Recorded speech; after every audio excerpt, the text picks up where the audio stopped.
Awak nak main number 8. Oh, awak nak main number 8 tak boleh. Tak boleh. Number 8 ni mana boleh awak nak main number 8. Number 8 ni posisi yang diwarisi.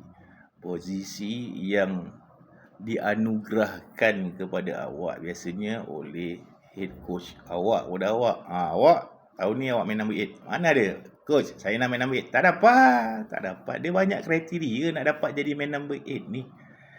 Biasanya antara orang yang paling senior dalam tim tu, dan dia pernah ada pengalaman main flanker yang padu, ataupun dia pernah main second row yang padu, ataupun dia pernah main prop yang padu, dia boleh main number 8. Number 8 ni besar, gadang, tinggi, orangnya matang.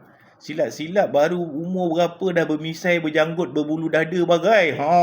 Dia orang ni matang dia lain macam. Sebab selain daripada tugas-tugas number 8 duduk belakang scrum, ataupun duduk belakang line out, ataupun tolong-tolong dalam attacking dan juga defending. Number 8 ni ialah insan yang boleh baca pergerakan forward lawan sesuai ataupun tidak, terkena juga dengan game plan dia kat dalam padang tu ke tidak. Diorang ni full of experience. Dia boleh baca movement pihak lawan.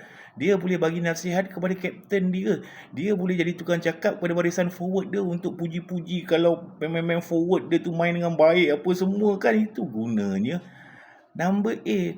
Selain daripada menunjukkan skill meletup kat dalam padang dia yang dicontohi oleh forward-forward yang lain untuk memberi semangat pada pemain-pemain forward yang lain. Number 8 ni bunyi kat dalam padang je.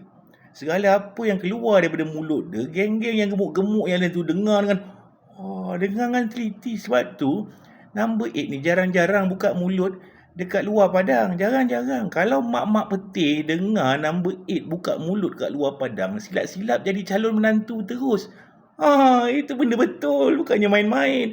Sebab tu dalam training dan juga dalam game, number 8 ni banyak bunyi.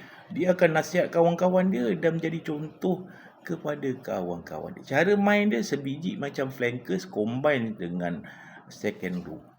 Dia banyak jadi pemerhati di dalam padang.